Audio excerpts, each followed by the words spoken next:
Алғашқы 30 секундта көрерменді қалай ұстап қалу керек? Сәлем достар, бұл Мәке блог. Бүгін сіздермен ең маңызды тақырыптардың бірі алғашқы 30 секунд туралы сөйлесеміз. Көрерменді ұстап қала алмасаңыз, алгоритмде, аудиторияда сізге сенбейді. Енді қадам-қадаммен қалай істеу керек екенін айтамын. Бірінші қадам қызықты интро жасау керек. Видеоның басында сәлем, бұл менің арнам деп ұзақ таныстырмаңыз. Көрермен бірден мәнді ақпаратты немесе интригалы сөйлемді есту керек.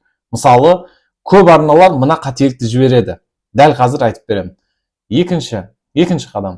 Негізгі уәдені беру керек. Алғашқы 30 секундта көрермен не алатынын түсіну керек.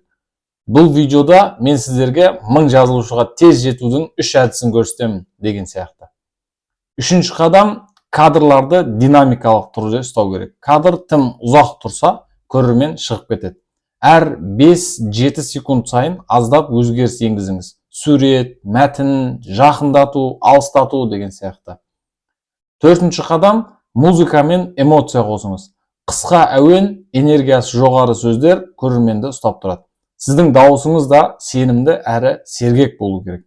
Бесінші қадам, артық кіріспеден қашыңыз. Сәлем достар, біз бүгін тағы да деген сияқты ұзақ кіріспелерді қысқартыңыз. Бірақ мен бұл видеода қосып отырмын оның барлығын. Мен өйткені сіздерге талқылап түсіндіріп беріп жатырмын барлық видеоларымда. Тікелей тақырыпқа кіріңіз, көрермен уақытын бағалайды өйткені. Сонымен қысқаша айтқанда, қызықты интро, негізгі уәде, динамика, музыка мен эмоция және қысқа кіріспе. Егер осы 5 ережені қолдансаңыз, алғашқы 30 секундта көрерменді ұстап қала аласыз. Ал бұл YouTube'да өсу үшін басты фактор.